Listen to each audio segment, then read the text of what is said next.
संस्कृति की, आपकी विचारधारा की, आपके आंदोलन की, आपकी विरासत की रक्षा करने के लिए पूरा जीवन लगा देता है और समाज के लोगों को जगाने चिताने का काम करता है, उसे मैं विचार पुत्र कहता हूँ। और 70 साल के बाद आज अपने चेहरे की चमक देख लीजिएगा। जब से हमें संविधान मिल गया है, हमें ऑक्सीजन मिल गई है। आज जितने भी चेहरे यहाँ देख रहा हूँ मैं, जिनके चेहरों पर चमक है, वो संविधान की देन है। अगर संविधान ना हमें मिलता तो हम कहाँ पढ़ पाते।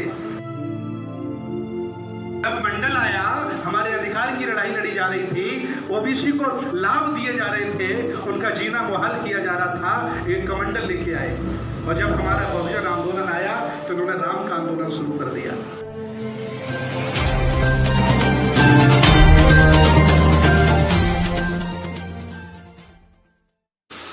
बड़ी लंबी इसकी भी कहानी है। वर्तमान के भारतीय इतिहास को उठा करके देखिएगा तो जितने भी टॉप लेवल के इतिहासकार हैं, जिनमें बहुजनों से थोड़ी सी मोहब्बत है, जो सत्य कहने की इच्छा जताते हैं, जिनमें हिम्मत है सही बोलने की, ये भी भारतीय इतिहास में, वर्तमान के उपलब्ध इतिहास में हमें मिलता है। इतना ही नहीं, धीरे धीरे जब बौद्ध संस्कृति, बुद्ध के दर्शन में विश्वास रखने वाले, यहाँ सब कुछ बदल रहा है। आप जैसे हैं वैसे नहीं रहेंगे। जो पहले यहाँ शासक थे, आज वो शासक नहीं है। वो अलग विषय है कि आप लुटे बटे लोग हो, आप जातिवादी हो, आप घमंडी हो, अभिमानी हो, एक दूसरे के साथ बैठ नहीं सकते, एक दूसरे के साथ मिलजुल नहीं सकते, इसलिए चुल्लू भर लोग, मुट्ठी भर लोग तुम पर शासन कर रहे हैं। वो अलग विषय है।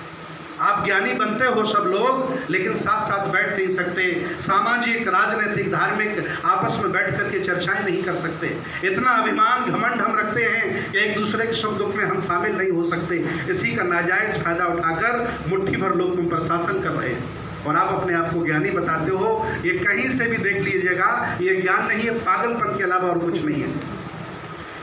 जब बौद्ध सम्राटों का पराभव होता है, बौद्ध सम्राट नहीं रहे, तो भारतीय इतिहास कहता है, आप पंडित रामचंद्र शुक्ल को पढ़िएगा, जब आप सिविल की तैयारी करेंगे, आईएएस की तैयारी करेंगे, तो भारतीय इतिहास पढ़ाया जाता है।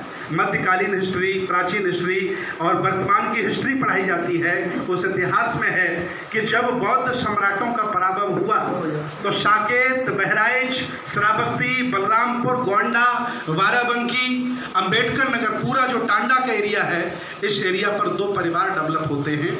चूंकि देश किसी एक व्यक्ति के हाथ में नहीं है, टुकड़ों के हाथ में है। और बुद्ध के समय भी 16 महाजनपद थे, आप कभी पढ़िएगा।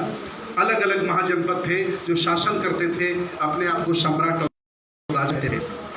जब बौद्ध सम्राटों का पराभव हुआ तो दो परिवार डेवलप करते हैं। एक परिवार का नाम है भर, जिसे हम आज राजभर कहते हैं। स्वेलदेव, महाराज स्वेलदेव हुए, जिनको बड़ा ही पृथक हिंदू सम्राट कहा गया। लेकिन जब आप चाइनीज, तिब्बती, बर्मीज बौद्ध अध्ययन को पढ़ेंगे तो आपको पता चलेगा कि स्वेलदेव पक्के बौद्ध अनुयायी थे, बौद्ध भिक्षुओं का सम्मान किया करते थे, लेकिन उन्हें उनका ब्राह्मणीकरण कर दिया इन्होंने। और जब बौद्ध सम्राटों का पराभव हुआ तो राजभर राजा डेवलप हुए और एक परिवार डेवलप हुआ जिसे हम चंदेल कहते हैं, क्षत्रिय कहते हैं। इतिहास में भी क्षत्रिय लिखा गया। जब और हमने इतिहास खंगाला तो पता चला कि चंदेल कुर्मी परिवार से जुड़े हुए हैं। ये जो कुर्मी, पटेल, निरंजन देश भारत में रहते हैं, ये उन्हीं का एक हिस्सा है, उन्हीं के परिवार का एक टुकड़ा है, जिन्होंने 10,000 ब्राह्मणों को अपने यहाँ भोज पर बुलाया था और अपना यज्ञोपवीत करा लिया था और अपने आप को क्षत्रिय घोषित करा लिया था। वही चंदेल उस साकेत पर भी आगे चल के शासक बनता है। भरों का जब शासक आया, वो सामंतियों के गुलाम बने रहे, वो चातुर्य वर्ण व्यवस्था को मानते रहे। तो उन्होंने ना तो बुद्ध विहार गिराए, ना संगाराम गिराया, लेकिन एक मंदिर जरूर बना दिया। जब चंदेलों का शासन आया तो जो सुविधाएं बुद्ध विहारों को दी जा रही थी, जो संरक्षण दिया जा रहा था, वो रोक दिया और उसी साकेत की धरती पर इन्होंने मंदिर बनाया और उस मंदिर में इन्होंने किसी देवी इत्यादि की प्रतिमा लगाई, जो भारतीय इतिहास बताता है। आप खंगालने का प्रयास करिए। जब बौद्ध शासक भी नहीं रहे, साकेत का वो रूप नहीं रहा, चंदेल भी नहीं रहे, भर भी नहीं रहे, बड़ा लंबा अंतरकाल रहा। लोग प्रभाव में, दबाव में मान्यताएं भी बदल देते हैं, लोग दबाव में, प्रभाव में नेता भी बदल देते हैं। जाने कितने लोग दबाव में प्रभाव में अपना जमीन बेच देते हैं, जाने कितने लोग दबाव में प्रभाव में सुख सुविधाओं के लालच में देते हैं। ऐसा पहले भी था और ऐसा आज भी हो रहा है। हमारे लोग ईमानदारी से इस काम को आज भी कर रहे हैं और पहले भी लोग करते थे। समय बदलता चला गया, बहुत दिनों तक वहाँ कोई ऐसा राजा नहीं बन पाया, ऐसा कोई सम्राट या कोई अनाथ पिंडक जैसा व्यक्ति नहीं बन पाया जो बौद्ध बिहार को उन चीज़ों को संरक्षित करता और जीर्णोद्धार करता। उपरांत देश में आमंत्रण के साथ मुसलमान आए, देश भारत में मुसलमान आए और मुसलमानों में भी दो तरह के मुसलमान, जो सवर्ण मुसलमान कन्वर्ट हुए, कल को ये हम ही लोगों के साथ हुए, जैसे भी हुए, कम से कम इन्होंने ब्राह्मण धर्म को छोड़ा। इनको तो हम, इनके लिए तो हम ताली बजवाना चाहते हैं कि कम से कम ये चातुर्य व्यवस्था की गुलामी से निजात पा गए और मुसलमान बन गए। कम से कम इन्होंने बहादुरी का काम किया। और जो जाहिल थे, गवार थे, वो आज भी चातुर्य व्यवस्था में वहाँ पर मस्जिद बनवाई, जो भारतीय इतिहास हमें बताता है और बड़ी एक ऐतिहासिक कहानी है। प्रोफेसर पीसी राय ने शोध किया, डॉक्टर प्रकाश चंद्र वर्मा जो अम्बेडकर नगर के रहने वाले हैं, आजकल वो परियोजना निदेशक हैं आपके गाजीपुर में, उनका पीएचडी का शोध ये है अयोध्या पर। उन्होंने खुद मतलब अध्ययन किया है, कई किताबें उन्होंने पढ़ी हैं कि वहाँ एक बाबरी नाम के बौद्ध भिक्षु रहते थे और जो बहुत विद्वान थे।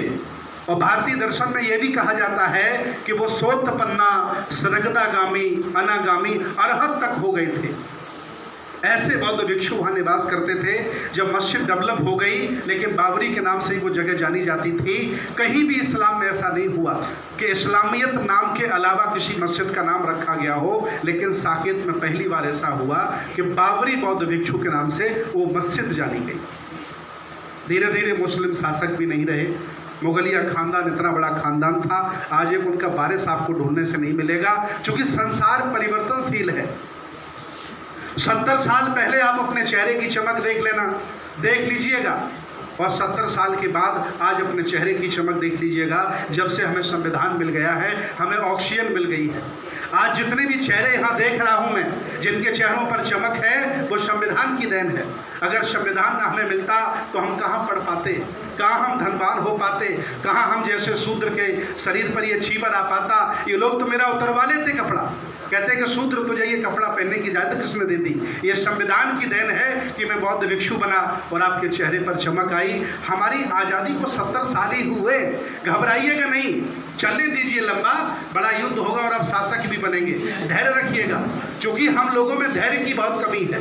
जो आपके दुश्मन हैं वो 100 साल से संघर्ष कर रहे हैं, संघ बना करके। भगवान बुद्ध का चोरी कर लिया शब्द, भिक्षु संघ है ना, उपासक संघ, हमारा शब्द चोरी करके धैर्यवान तरीके से उन्होंने लड़ाई लड़ी और देखिए आज धीरे धीरे देश को कब्जे में कर लिया।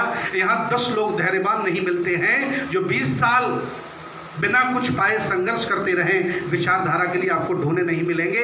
ऐसे धैर्यवान लोगों की आज जरूरत है, यहाँ जो बिना पद के, बिना मान सम्मान के इस विचारधारा के लिए काम करें। विचार करिए, अगर हम लोग संगठनों को महत्ता दें, अगर हम चेहरे को महत्ता दें, तो ये आंदोलन नहीं चलेगा। वहाँ उनके यहाँ विचारधारा पहले होती है, पद बाद में होता है, इसके बाद व्यक्ति का चेहरा होता है। लेकिन हमारे यहाँ पहले पद है, फिर व्यक्ति है, फिर विचारधारा आती है। इसलिए विचारधारा को प्रथम स्थान पर रखिए। हम चाहे जिस बहुजन समाज के फूल के बने रहें, जिन्हें आप जाति कहते हो, जिन लोगों ने तुम्हें गालियाँ दी, उन जातियों को आज भी आप अपने नाम के पीछे लगाए घूम रहे हो और जागरूक भी कहते हो, भले ही आप बने रहिए। लेकिन मान सम्मान की जब लड़ाई हो तो ये जितने भी बहुजन समाज के फूल हैं, उनमें मुसलमान भाइयों को भी अपने साथ शामिल रखिए। ये भी सहदुखभागी लोग हैं, इन्होंने भी कष्ट उठाया है, इन्होंने भी देश को सींचा है, ये भी आपके भाई बंधु हैं, इनको भी साथ रखिएगा। और मिलकर के अगर आप चल पाएंगे तो ये जंग लड़ी जा सकती है। वैसे मुझे नहीं लगता कि कोई अकेला व्यक्ति जंग लड़ पाएगा। कहानी यहाँ तक आई कि वहाँ बाबरी मस्जिद बनी, बाबर भी नहीं रहे, मुसलमान भी नहीं रहे। इसके बाद यहाँ अंग्रेज आ जाते हैं। अंग्रेज देश भारत में आए। मुसलमानों ने कभी भी, जो मुसलमान शासक रहे, उन्होंने कभी भी चातुर्य वर्ण व्यवस्था को छेड़ा नहीं था। आप अध्ययन करिएगा, हम तो रोज पढ़ते हैं और हमने बहुत पढ़ा है। कभी भी मुसलमान शासकों ने ब्राह्मणों की चातुर्वर्ण व्यवस्था को नहीं छेड़ा, उसको बनाए रखा।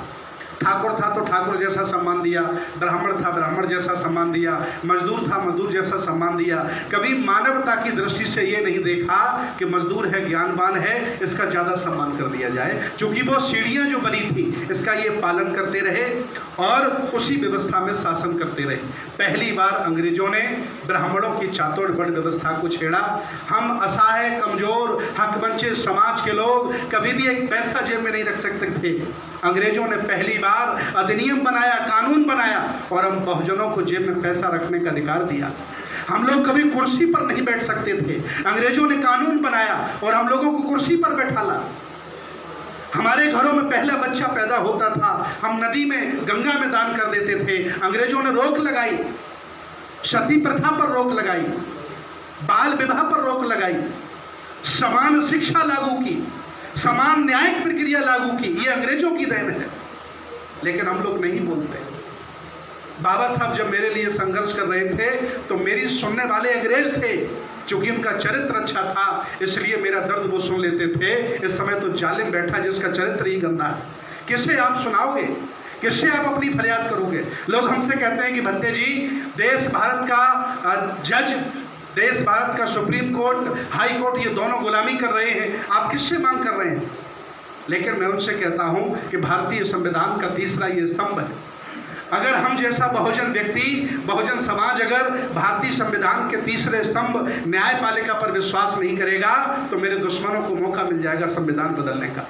भले ही कॉलेजियम के माध्यम से हमारा खून चूसा जाता है, ये जज मेरे खिलाफ काम करते हैं, मेरी विरासतों को नीलाम कर देते हैं, लेकिन फिर भी हम संविधान के खिलाफ एक शब्द नहीं बोलते। लेकिन अब बोलना पड़ेगा आपको, खुलेआम आपको बोलना पड़ेगा। कभी डकैत रहे होंगे लाठी वाले, सामंत, मूंछों वाले, बंदूक वाले, लेकिन इस समय देश भारत में सबसे बड़े जो डकैत हैं उनका नाम है सुप्रीम कोर्ट और हाई कोर्ट। ये कभी भी किसी नेता का मुंह बंद कर देते हैं, ये कभी भी किसी आईएएस को जेल भेज देते हैं। लालू प्रसाद जैसा व्यक्ति मुखर बोलने वाला जेल में है और उससे बड़े बड़े गुनाह करने वाले मजे ले रहे हैं। ये न्याय व्यवस्था है क्या? सबसे बड़ी अदालत, जनता की अदालत, इसमें मैं आपकी बात कर रहा हूँ। इसलिए हम लोगों को एक टीम बनाकर के कॉलेजियम की व्यवस्था के खिलाफ भी काम करना पड़ेगा, तभी जाकर उनके समझ में आएगी। और इवन और भी बहुत सारे काम करने पड़ेंगे, तभी हमें मानवता मिलेगी, तभी हमें सम्मान देंगे। इसके बाद जब अंग्रेज देश भारत में आ गए, उन्होंने हमारे लिए बहुत सारा कर दिया। एक सबसे बड़ा काम किया, अंग्रेज उत्खनन प्रेमी थे। उत्खनन समझते हैं ना, उन्हें पुरातत्व का बहुत ज्ञान था। एक परंपरा थी भारत में, हम लोग अपनी पैसे को, हीरे जवाहरात को, सोने को जमीन में छुपाते थे, तो कहीं कहीं खुदाई हुई। और भारतीय इतिहास उठा के देखिएगा, कनिंघम जैसे व्यक्ति ने भारत को 1300 जगह खुदवाया और लगभग 800 जगह बौद्ध विरासत ही उसे मिली। उसकी डायरी में आज भी लिखा है 1300 जगह भारत को खोदा और 800 जगह बुद्ध ही निकले, ये उसकी डायरी में लिखा है। अयोध्या भी खुदवाई, साकेत भी खुदवाई, ये बोध गया, राजगिरी, नालंदा, कौशाम्बी, वैशाली, सारनाथ, शंकिशा, ये सब उसी जमाने की भारतीय पुरातत्व सर्वेक्षण की प्रक्रिया है। उन्होंने संघर्ष किया, लिखा पढ़ी की, धीरे धीरे खुदाई हुई। इसके बाद अंग्रेज भी देश भारत से चले गए, क्योंकि बुद्ध ने कहा कोई भी टिकाऊ नहीं है। अंग्रेज भी देश भारत से चले गए, देश स्वतंत्र हो गया। बागडोर देश भारत के ऐसे लोगों के हाथ में लगी जो बहुत संख्यक लोगों का खून चूसते हैं। किसी अच्छे व्यक्ति के हाथ में बागडोर नहीं गई, अल्पजन लोगों के हाथ में चली गई। आप बहुजन लोग कुछ नहीं कर पाए। उस समय चूंकि नया नया जीवन था आपका, संविधान मिला ही मिला था, शिक्षा, धन, समृद्धि, शिक्षा से आप दूर थे, तो कहाँ आप प्रधानमंत्री बन पाएंगे? हालांकि बन सकते थे, लेकिन नहीं हो पा रहा था वो सब। तो धीरे धीरे अंग्रेज चले गए, हमारी सरकारें बन गई भारत में। तो पहली बार भारतीय पुरातत्व सर्वेक्षण ने गोविंद राव को भारतीय पुरातत्व सर्वेक्षण का डायरेक्टर बनाया। उनके जमाने में भी साकेत खोदा गया, लेकिन साकेत में बौद्ध विरासत ही मिली, जगह जगह खुदाई की गई। और पूरा चूंकि आज के 28 साल पहले मेरी मस्जिद शहीद हुई, जैसा कि आप जानते हैं 28 साल पहले मस्जिद शहीद हुई, और ऐसे दिवस को शहीद की गई जिस दिन बाबा का बर्थडे, मतलब परिनिर्वाण दिवस है हमारे बाबा का। डेट देखिए, ये प्रोग्राम था इनका, ये प्लानिंग थी कि कब शहीद की जाए कब न की जाए, और इन्होंने शहीद कर डाली। और शहीद होने के बाद देश भारत में बाबरी मस्जिद एक्शन कमेटी बनाई गई, हिंदुओं की तरफ से पूरी टीम बनाई गई। हम लोग जफर याब जिलानी से भी मिले, उनसे हमने कहा, मैंने कहा तुम्हें जो बदले में ज़मीन दी गई है, तो उन्होंने कहा कि भंते जी हमारी शरीयत है, शरीयत में ये नियम है कि मेरी शहीद मस्जिद के बदले में कोई मुझे ज़मीन देता है, हम मुसलमान उसे स्वीकार नहीं करते, हमें कोई स्वीकार उनकी ज़मीन नहीं। अगर वो मस्जिद भी बना के दे दें, अगर वो सारी हमें ज़मीन देते हैं, तो एक बार मेरी शरीयत विचार कर सकती है, लेकिन सईद मस्जिद के बदले में हमें ज़मीन नहीं चाहिए। मैं अभी जफर याब जिलानी से मैं और मंत्री जी मिला था, तो ये सारी बातें हुई। पहली बार बौद्धों की आवाज़ उठाने वाले, ये 28 साल पहले की बात है जब मस्जिद को शहीद किया गया। इसके बाद लगभग 10 साल बाद 2 अधिकारियों का नाम मैं गिनाता हूं जिन्होंने बौद्धों की तरफ से एक मेमोरेंडम तैयार कराया और हाई कोर्ट में रिट पिटीशन दायर करने का प्रयास किया। पहले व्यक्ति हैं जज वृंदा प्रसाद, नाम सुना है? जज वृंदा प्रसाद। दूसरे व्यक्ति हैं IAS DP बरुड़, और तीसरे व्यक्ति हैं IAS KM संत। इन लोगों ने आज के 18 वर्ष पहले बाबरी मस्जिद शहीद के 10 साल बाद वकीलों से मिलकर के, चूंकि अपना नाम नहीं डाल सकते थे पार्टी में, पूरी व्यवस्था कराई, पूरा रिट पिटीशन तैयार किया, वकीलों के माध्यम से जमा कराया। चूंकि इन्होंने साक्ष्य बहुत लगाए, और साक्ष्य लगाने में प्रोफेसर अग्निलाल जी ने बहुत मदद की थी। आप नाम जानते होंगे, प्रोफेसर अग्निलाल जी ने बहुत मदद की। ये बातें मुझे पहले पता भी नहीं थी। जब ये आंदोलन चला तब पता चला कि प्रोफेसर अग्निलाल ने बहुत मेहनत की और एक पिटीशन दायर किया गया, स्वीकार किया गया, और 18 दिन अध्ययन करने के बाद उसे खारिज कर दिया गया। और इसलिए उसे खारिज कर दिया गया कि जो एविडेंस बौद्धों ने लगाए हैं, अगर उन एविडेंसों के आधार पर निर्णय करना पड़ा तो बौद्धों को वो ज़मीन देनी पड़ेगी, क्योंकि वो सबसे पहले पैनामा वहाँ बौद्धों का है, इसके बाद मुसलमानों का है। और भारतीय इतिहास में मैं 3 बार श्रीलंका गया, पूछा कि राम रावण नाम का व्यक्ति कभी पैदा हुआ, तो श्रीलंका के इतिहास में कोई व्यक्ति पैदा नहीं हुआ।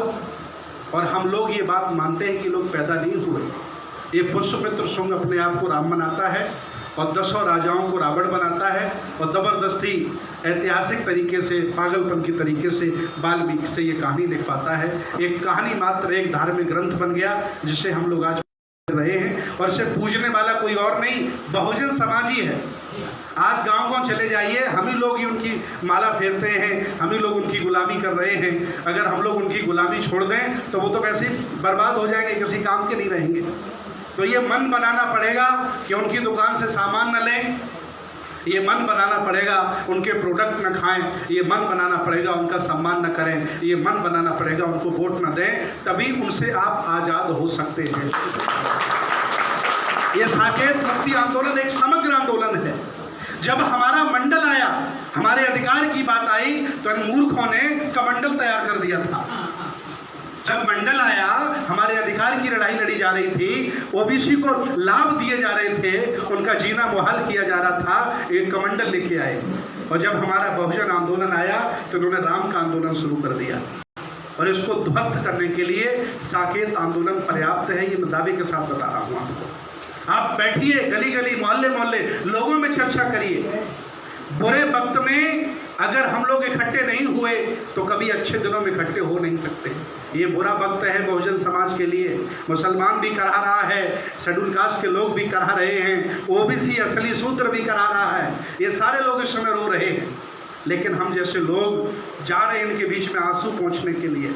अभी प्रतापगढ़ जब पटेलों को कूटा गया तो मैं उनके घरों में गया और मैंने कहा कि जो जिनकी तुम पूजा करते हो उनको तुम घर में रखे हो। तो पटेल लोगों ने मेरे सामने ही मूर्तियों को फेंक दिया। और अभी प्लानिंग हो रही है, मेरी बात हो रही है कि पट्टी के सभी पटेल 10,000 लोग इकट्ठा होकर के बौद्ध धर्म की दीक्षा लेंगे और मैं दीक्षा देने के लिए जाऊंगा।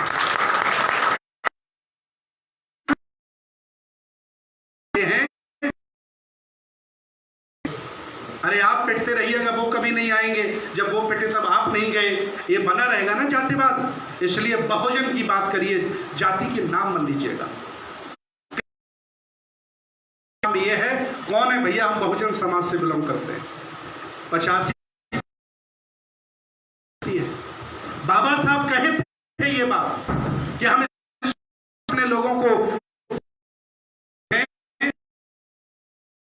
जातियां प्रदेश में और भारत हैं और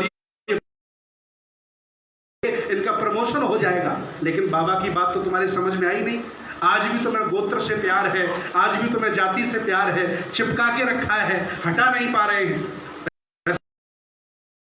बाबा की शरण में आ गए हैं, ये आंदोलन आपकी समझ में आ गया है तो आप बौद्ध हो जाइए नाम के।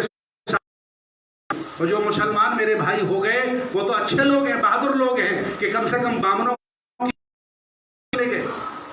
जो अभी गुलामी कर रहे हैं कम से कम उनको बौद्ध बन जाना। और अभी कब बनोगे फिर? पूरा वक्त कब आएगा जो मेरे महापुरुषों ने करके हमारे बौद्धों की तरफ से अस्वीकार कर दिया गया। इसके बाद एक बार फिर बहुत कमजोर रेट पिटिशन दायर किया गया, लेकिन उसे कभी सुना नहीं गया। जो विनीत मौर्य नाम के व्यक्ति ने दायर किया था, मैं विनीत से मिला, मैंने कहा इस मामले 10 भंते लोगों के आइए, आप अकेले व्यक्ति हैं, मौर्य जाति है, आप अपने नाम के पीछे बौद्ध लगाइए तो समझ में आएगा कि कोई बौद्धों की बात कर रहा है। एक सुप्रीम कोर्ट का मुख्य जज बताइए, एक नेता के हाथ जोड़ के खड़ा है और राज्यसभा की कुर्सी ले रहा है, इससे बड़ा और क्या आप समझेंगे गुलामी? नहीं है कोई वो है, वो एक आस्था के आधार पर एक आदेश है जो हमारी जमीन कब्जाने पर बलात् कब्जा है उनका। वो मेरी जमीन उन्होंने कब्जा ली और हम हाथ पे हाथ धरे देखे रहे। हो गया, लोगों ने हमसे कहा कि होगा नहीं, कि जब भी कभी इतिहास लिखा जाएगा, जब भी कभी इतिहास लिखा जाएगा, अगर कुछ नहीं बोलोगे तो तुम्हें कायर लिखा जाएगा।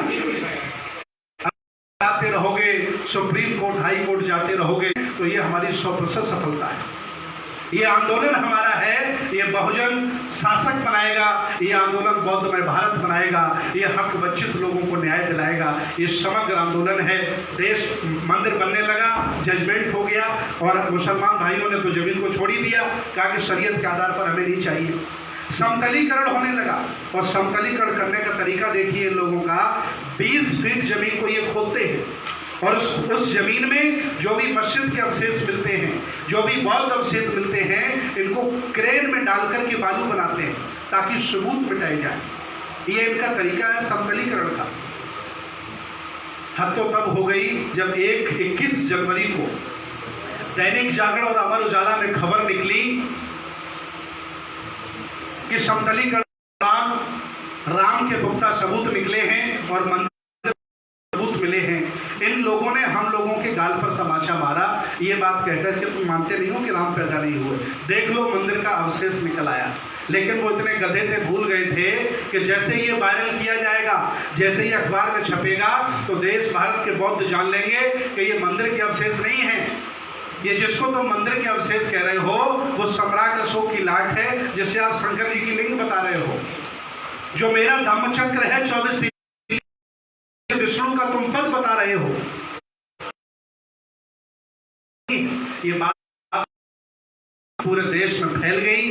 तमाम हमारे इतिहास भारत के जितने भी IAS, PC, जजेस, डॉक्टर, इंजीनियर, नेता, अभिनेता, व्यापारी, जो जिंदा लोग हैं, जिनमें जान है, जो समाज में जाते हैं, सुख दुख में भाग लेते हैं, लगभग उन सब लोगों को हम जानते हैं, वो हमें जानते हैं। चर्चा हुई, पूरे देश में ये चर्चा चली और चर्चा चलने के बाद मैं लखनऊ आ गया था। इसके पहले श्रमिक कानून के खिलाफ मैं भूख हड़ताल पर बैठा था, आपको पता होगा। श्रमिक कानून नियम बदल दिया गया बाबा साहब का बनाया हुआ, और मिनिमम वेजेज भी खत्म कर रहे थे ये लोग, मजदूरों को मार्केट के हिसाब से छोड़ रहे थे। मुझसे रहा नहीं गया और मैंने जिससे भी सलाह ली, सबने कहा कि बंदे जी आपको जेल डाल दिया जाएगा, आप कहाँ भूख हड़ताल कर रहे हैं। मैंने कहा मेरा आत्मबल बहुत दमदार है, मैं इस कानून को बदल के मानूंगा, और मैं भूख हड़ताल पर बैठ गया। 5 दिन भूख हड़ताल चली। माननीय दद्दू प्रसाद जी, इनको रहम आया कि एक बौद्ध भिक्षु भूख हड़ताल पे बैठ गया है।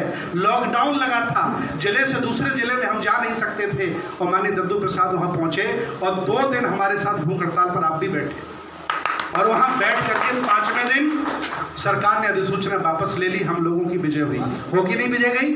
और वैसे ही जब अयोध्या का मामला निकला तो बहुत लोग लंबी लंबी बातें करते हैं, लेकिन जब गोली चलती है ना, जब बात कांटे की आती तो सब लोगों की हिम्मत नहीं होती डटने की। कलेजा चाहिए उसके लिए, कलेजा चाहिए, हिम्मत चाहिए, वो सब लोगों में होती नहीं है। बहुत लोगों से कहा, तमाम नेताओं से हमने संपर्क साधा, तमाम लोगों से हमने कहा कि हम अयोध्या जाना चाहते हैं, और जहां समतलीकरण होना चाहता है उसमें अंदर घुस करके हम देखना चाहते हैं कि मेरी बुद्ध की प्रतिमा कहाँ निकल रही है जिसे ये फोड़ रहे हैं। उस ऐसी स्थिति में लॉकडाउन में लोग घर से नहीं निकल रहे थे। मैं कम से कम लोगों के बीच में जा रहा था, और हमने पूरा दिमाग लगाया, टीम बनाई, माननीय दद्दू प्रसाद, हम और बहुत सारे लोग हमने साथ लिए, 2 गाड़ियों का पूरा काफिला लिया, और हम लोग साकेत में वहीं पहुंच जाते हैं। पुलिस से भिड़े, डीएम से भिड़े, एसएसपी से भिड़े, सबसे भिड़े, और बराबर कहा कि मुझे वहां जाने दिया जाए, मुझे वहां जाने का अधिकार दिया जाए, लेकिन किसी भी कीमत पर पुलिस कप्तान ने, एसएसपी ने हमें नहीं जाने दिया। हम लोग वहां घंटों रहे। इसके बाद हमने ये भी कहा कि अनुमति हमें लिखित दे दीजिए वहां जाने की। एसएसपी डीएम ने कहा कि मैं सिर्फ एसएसपी डीएम हूं, इसके मालिक चंपत राय और नृपेंद्र मिश्रा है, वही दे सकते हैं, और इसके अलावा आपको कोई अनुमति। लेकिन मुझे लगा कि लोग अनुमति नहीं देंगे, मेरा समय खराब होगा। हम झगड़ते रहे, लड़ते रहे, तमाम जो भी कर सकते थे करते रहे, लेकिन उस एरिया में हमें घुसने भी नहीं दिया गया, और हमें वहां जाने के लिए अनुमति भी। हम लोग हिम्मत हार करके वापस लखनऊ आए। लखनऊ आकर के प्लान किया गया, बैठक की गई, और बैठक करने के बाद प्लान किया गया कि अब क्या किया जाए। तो जब लोग इकट्ठे होते हैं तो कभी कभी अच्छी बातें निकल के आती हैं। तो लोगों ने कहा, सुनिए बस 2 मिनट में ख़त्म कर रहा हूँ, मुझे मालूम आप थक गए होंगे, लेकिन आपको ऐसी बातें बता रहा हूँ, सब लोग नहीं बता पाएंगे, क्योंकि मैं प्रामाणिक व्यक्ति हूँ, साकेत जाने वाला, सब लोग नहीं है। मैं जब वहां से लौट के आया, पूरी टीम इकट्ठी की गई, करने के बाद कहा तो बहुत गुलाम आदमी, उसको क्या लिखोगे। तो हम लोगों ने,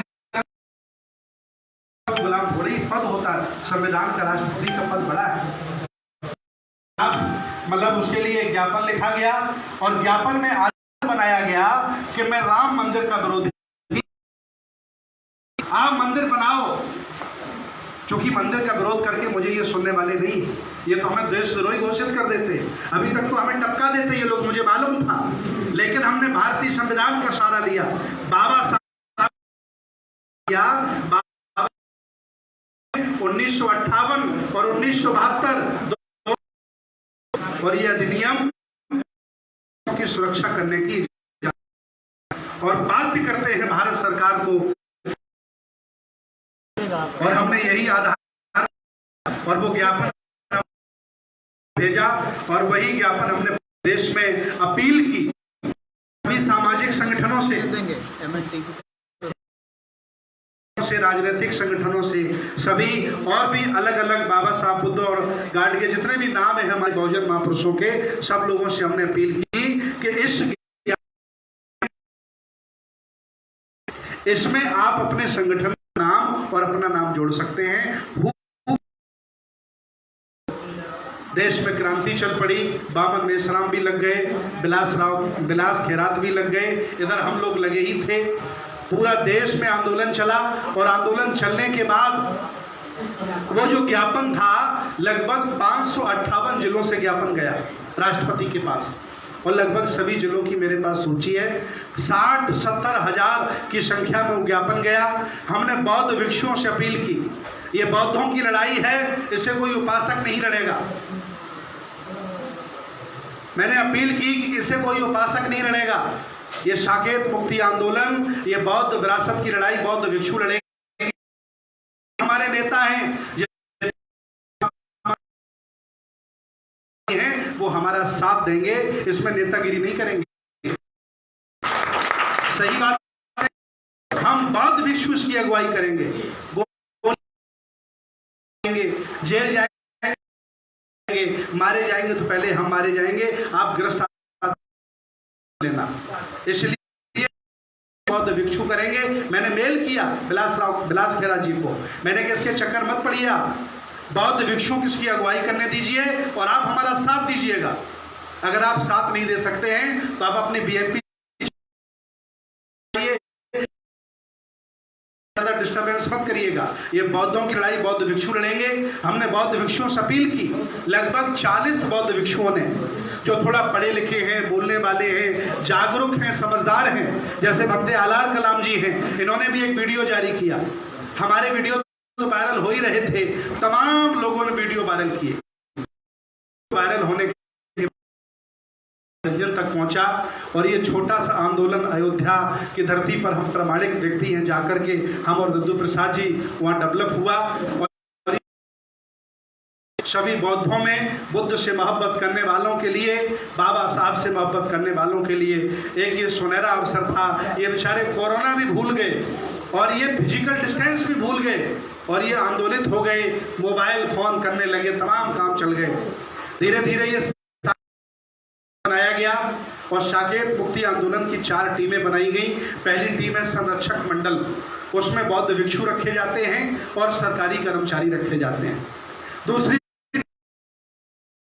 उसमें वो लोग रखे जाते हैं जो विधि की जानकारी रखते हैं, जो पूर्व जज हैं, अच्छे वकील हैं, उनको रखा जाता है।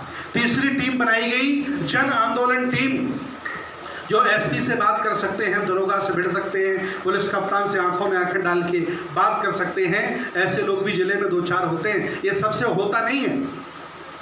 बहुत पढ़े लिखे लोग भी पुलिस कप्तान से बात नहीं कर पाते हैं और बिना पढ़ा लिखा भी बात कप्तान से आंखों में आंखें डाल के कर लेता है। जिनको ये तजुर्बा है उनको जन आंदोलन टीम से जोड़ा गया। जो लोग मोबाइल चलाना जानते हैं, व्हाट्सएप फेसबुक पर सक्रिय रहते हैं, उंगली चलाना जानते हैं, जिनके हाथों में एंड्रॉयड मोबाइल है, उन लोगों को सोशल मीडिया टीम से जोड़ा गया। 4 टीमें बनाई गई, इसका पूरा ऑफिस डेवलप किया गया, सोशल मीडिया टीम बनाई गई, आईटी सेल बनाया गया और पूरे देश भारत में एक मिस कॉल नंबर जारी किया गया और जगह जगह पूरे देश में, प्रदेश में सब लोगों के यहाँ जा करके आंदोलन चलाया गया। इसके बाद हम लोगों ने प्लान किया, इसके बाद हमें धमकी आने लगी, तमाम लोगों ने धमकी दी। कोई कह रहा, हमसे कहते हैं कठमुल्ले सुधर गए, हमसे कहते हैं कठमुल्ले सुधर गए, भीमटे तू कब सुधरेगा। मतलब मुसलमान को कठमुल्ला कहते हैं वो, और हमको भीमटा कहते हैं कि तुम कब सुधरोगे। तमाम गाली दी लोगों ने। तो हमने सब बातें लोगों को बताई। लोगों ने कहा कि भंते जी ये कायर लोग हैं, कभी सामने आके तुमसे लड़ेंगे नहीं, इनमें इतनी जान नहीं है, भगोड़े लोग हैं, ये विदेशी लोग, इनमें दम नहीं है कि आपसे आके लड़ें। कोई बहादुर व्यक्ति निकलता है तो ये उससे लड़ नहीं पाएंगे। तो ये बात आगे बढ़ती चली गई। फिर इसके बाद इस आंदोलन को और गति दी गई। हम लोगों ने अयोध्या में, लखनऊ में, दिल्ली में बड़ा कार्यक्रम करने के लिए बौद्ध भिक्षुओं को बुलाने के लिए लेटर लिखा, लेकिन शासन प्रशासन हमें बौद्ध भिक्षुओं को बुलाने की अनुमति नहीं दे रहा है। ना लखनऊ में अनुमति दे रहा है, ना साकेत में अनुमति दे रहा है, ना दिल्ली अनुमति दे रहा है। कहीं भी बौद्ध भिक्षु अनुमति हमें नहीं दे रहे हैं। तो हमने ये मन बनाया कि जो लोग जागरूक लोग हैं, इस मुद्दे को जानते हैं, जागरूक हैं, वो लोग जेले जेले जाएं और 20 लोग, 25 लोग, 30 लोग, 50 लोगों के साथ बैठकर साकेत मुक्ति आंदोलन की चर्चा करें और इस आंदोलन को समग्र आंदोलन बनाएं। और अंत में एक बात और मैं कहना चाहता हूँ, सुल्तानपुर के राजा महाराजाओं, आपके पास 2 संतानें होती हैं।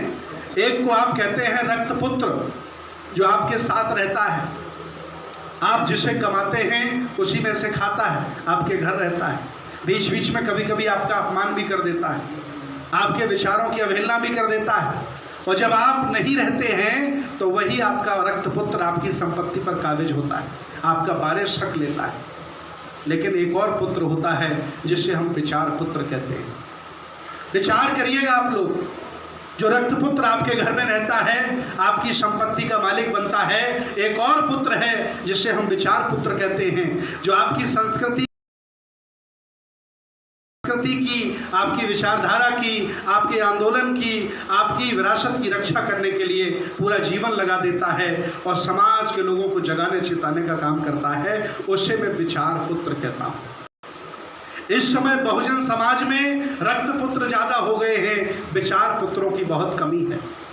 मान्यवर साहब विचार पुत्र थे, बाबा साहब विचार पुत्र थे, और इस समाज को जो जगाने चेताने का काम कर रहे हैं, चाहे वो बौद्ध भिक्षु हों, चाहे वो संगठन चला के जगा रहे हों, चाहे घर घर जाकर के कैडर देते हों, इस विचारधारा की लड़ाई लड़ते हों और विचारधारा बदलने की बात करते हों, वो सारे के सारे विचार पुत्र हैं। अगर उन विचार पुत्रों को आप मजबूत नहीं करोगे तो आपके रक्त पुत्रों की रक्षा कौन करेगा?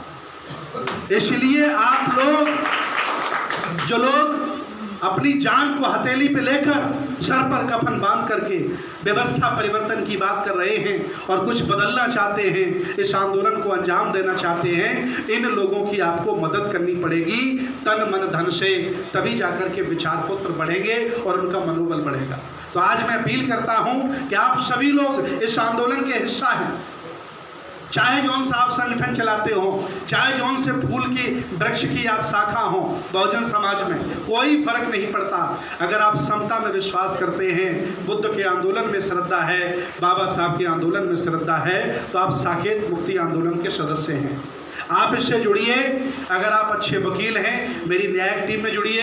अगर आप सोशल मीडिया चला लेते हैं, आपके पास एक डायरी चल रही है, उस डायरी में अपना नाम लिखते रहिएगा, क्योंकि आपका नंबर मेरे पास आ जाएगा। वो डायरी चल रही है नहीं? कहाँ डायरी है? उसको चलाइए, स्पीड से चलाइए। आप हर जगह ढीले, हमें मालूम है ना, हाँ हर जगह ढीले, यही नहीं, उसको स्पीड से चलाइए। उस डायरी में अपना नाम और नंबर देते रहिए ताकि आपका नंबर मेरे पास आ जाए, वो हमेशा के लिए सुरक्षित हो जाएगा। और आप इस आंदोलन में जैसे हेल्प करना चाहते हैं, अगर आपके घर में 315 की राइफल रखी है, घर में कोई बढ़िया लड़का जवान है, तो मेरे साथ चलिए, गाड़ियों में बैठ करके घूमिए। क्यों भाई? ये भी हमारी मदद हो गई।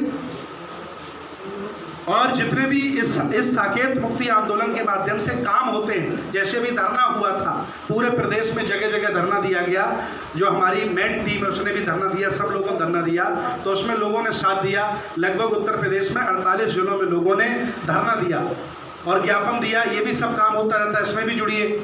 और आप कुछ नहीं कर सकते हैं तो इस आंदोलन को छोटा सा दान दे सकते हैं, छोटा सा आर्थिक सहयोग दे सकते हैं, क्योंकि बिना सहयोग के कोई आंदोलन नहीं चलता है। ये कोई दबाव नहीं है, ये कोई प्रेशर नहीं है, ये आपकी अंदर की आवाज़ है। मान्यवर साहब कहते थे, एक वोट मुझे चाहिए और आपका एक नोट चाहिए। वैसे ही साकेत मुक्ति आंदोलन के लिए मैं भी आप लोगों से भिक्षा मांग रहा हूँ। और मैं एक बौद्ध भिक्षु हूँ, मेरी जिम्मेदारी है। अगर हम अपने उपासकों से नहीं कहेंगे, देश के राजा महाराजाओं से नहीं कहेंगे, तो किससे कहेंगे?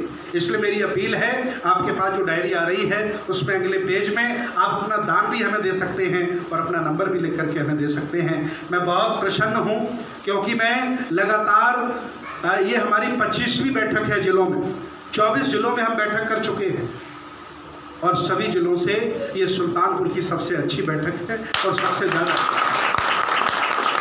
जितने एक साइड में लोग बैठे हैं, इतने मेरी बैठक में लोग इकट्ठे होते थे, क्योंकि कोई कोरोना से डरता है, कोई पुलिस से डरता है और किसी भी जिले में अनुमति नहीं मिलती है।